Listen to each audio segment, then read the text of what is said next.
Inggrislah dosanya yang paling besar memasukkan Israel ke Palestina.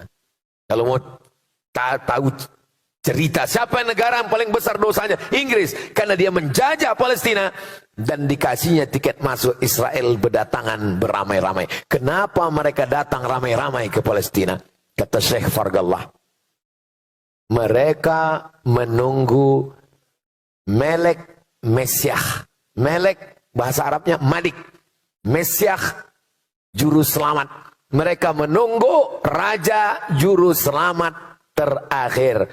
Mereka bermimpi akan punya raja, akan punya kerajaan, punya raja. Syarat rajanya itu turun, mesti ada 5 syarat. Syarat yang pertama, semua Yahudi di dunia datang kembali ke Palestina. Maka mereka pun datang, yang dari Amerika datang, yang dari Eropa datang, yang dari Maroko datang, yang dari Andalusia datang, yang dari Rusia datang, semuanya kembali. Sekarang sudah berkumpul 5 juta orang Yahudi di Palestina, membuat negara bernama Zionis.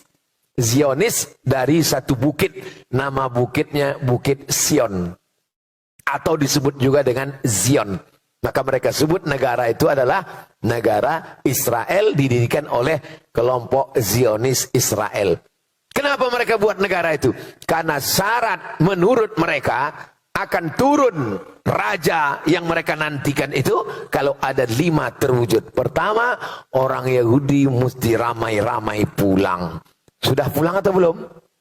Sudah. Sejak 1946 buat negara 1948, sekarang Palestina menjadi minoritas, dan menurut Google Map tak ada lagi Palestina, yang ada hanya Israel.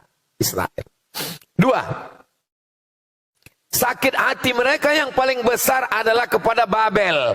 Karena bangsa yang paling banyak menyiksa mereka, lebih dahsyat daripada Fir'aun, adalah Babel. Babel itu maksudnya Babilonia. Babilonia itu Irak, bukan Bangka Belitung. Maka setiap penguasa mereka pasti menghajar, menghantam Babel, Irak. Karena menurut mereka, setiap penguasa mereka mesti menghantam Irak karena syarat untuk membalaskan sakit hati raja-raja mereka. Kalau mau raja terakhir itu turun, maka hantamlah Irak. Itulah mengapa Irak babak belur terus. Tapi yang menghantam Irak kan Amerika, Pak Ustadz, bukan Israel. Atas perintah Israel. Loh, bukannya Israel negara kecil, Amerika negara besar. Presiden Amerika tidak akan terpilih kecuali persetujuan dari Israel garis kanan. Dan menteri-menteri itu adalah sebagian besar Madeleine Albright, Yahudi. Yang merusak melalui film, Yahudi. Nah, ini semua Yahudi. Lalu kemudian yang paling-paling kaya, orang-orang kayanya, Yahudi. Tapi kita tak bisa salahkan orang kaya, ya dia kaya, salah kita lah, kenapa pakai miskin, susah. Salah ini Jepang menjajah kita. Jepang salah, tapi kita lebih salah. Kenapa kita mau miskin, susah, mau dijajah? Nah, jadi kita mesti bangkitkan semangat. Yang pertama syarat rajanya turun, Yahudi mesti balik ke Palestina. Syarat yang kedua, Irak mesti dibantai. Maka Irak itu babak belur terus sampai serangan yang terakhir. Sampai hari ini Irak lemah. Yang kedua, jadi kata dia, rajanya itu di atas. Mesiah yang dia sebut itu raja di atas, mau turun ke bawah kalau ditengoknya bawah itu hijau. Ya mau ditengok hijau. Itulah maka mereka menggerakkan penghijauan, menanam tanaman sebanyak-banyaknya, dan tanaman yang ditanam itu adalah syajaratul gharqad. Namanya pohon gharqad. Subhanallah, Masya Allah, Tabarakallah, Allahu Akbar. Allahu Akbar. Kenapa Allahu Akbar? Karena dalam hadis Nabi dikatakan, nanti ketika kamu berperang dengan Yahudi, sampai batu-batu berkata, ya Muslim, hadza Yahudi khalfi. Wahai Muslim, ini di belakangku ada orang Yahudi. Faktulhu, bunuh dia. Satu-satunya yang membela Yahudi, kata Nabi, cuma satu. Apa itu? Pohon gharqad. Dan pohon gharqad itu sedang mereka tanam sekarang. Bismillahirrahmanirrahim. Wa 'anil Hasani, dan diriwayatkan dari Al Hasan, an Imran bin Husain radhiyallahu anhu, qala telah bersabda Rasulullah sallallahu alaihi wasallam, man inqata'a ila Allah, barang siapa yang tawajuh total kepada Allah. Inqata'a lillah ini benar-benar dia ini hatinya itu sama sekali tidak ada harapan atau takut kepada selain Allah. Yang kita ini kalau zahir, seperti kalau kita melihat satu cerita atau buku cerita yang begitu menarik, saking konsentrasinya, anak datang, istri datang, uang datang, kita sudah enggak menoleh sama sekali. Saking konsentrasinya kita kepada sesuatu tersebut. Itu diantara gambaran orang konsentrasi total itu begitu itu. Nah, kalau ingkitoknya hati, jadi dia ini melihat selain Allah itu memang ya hanya sebagai makhluk. Tanpa Allah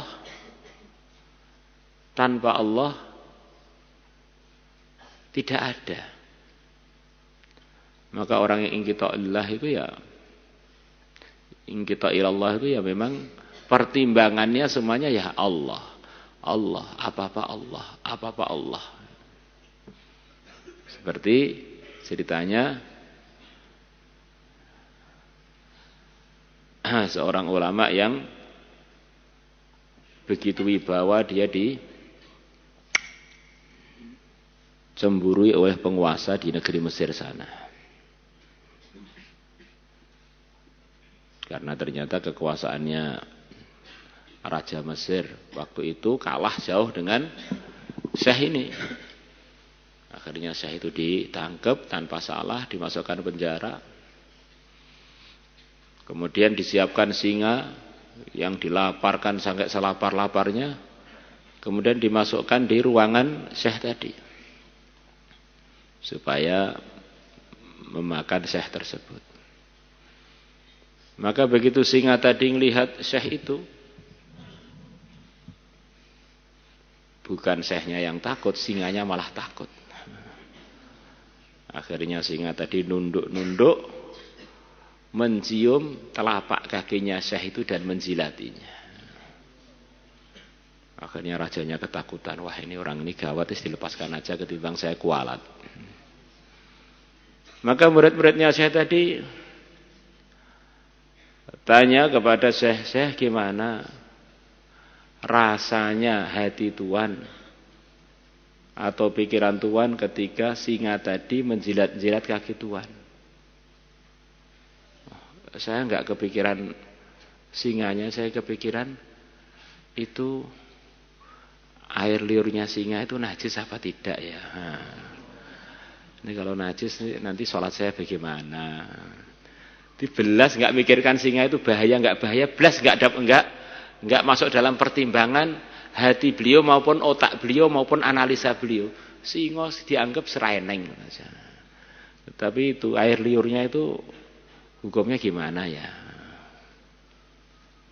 Ini orang ingkitok ilallah itu begitu itu diantara sikap hidupnya itu begitu itu. Mau makhluk apa saja yang muji yang ngomel ya biasa aja. Makhluk yang penting saya dengan Allah baik ya sudah. La ilaha illallah. Nabi Ibrahim, malaikat-malaikat datang pengen nolong beliau. Tidak. Saya perlunya pada Allah. Saya dengan kamu sama aja, sama-sama makhluknya, nggak bisa apa-apa. Yang kita ilallah itu diantara contohnya pada kehidupan Nabi Ibrahim gitu itu.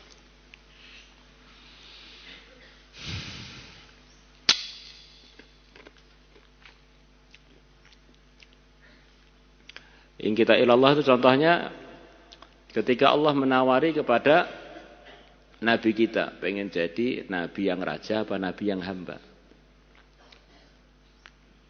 Maka beliau pertimbangannya apa yang paling diridhai Allah. Maka beliau milih jadi Nabi yang hamba.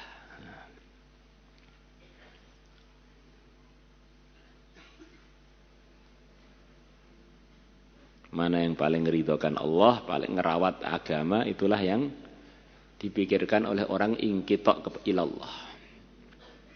Beliau ditawari kemana aja beliau pergi, gunung dari emas dan gunung dengan dari perak akan terus nyertai beliau. Kalau perlu perak tinggal dicuilkan dari gunung itu, perlu emas dicuilkan dari gunung itu. Untuk biaya dakwah, untuk biaya taklim, untuk biaya bangun-bangun, untuk biaya seluruh umat lebih-lebih. Enggak. Beliau pengennya yang paling diridhai Allah ya umat itu kadang-kadang kaya, kadang miskin, kadang-kadang punya duit, kadang-kadang punya duit, tapi yang penting Allah ridho. Nah, orang yang ingin kita kepada Allah ini satu derajat yang seharusnya kita usahakan untuk sampai ke sana. Pertimbangan itu Allah kabeh lah.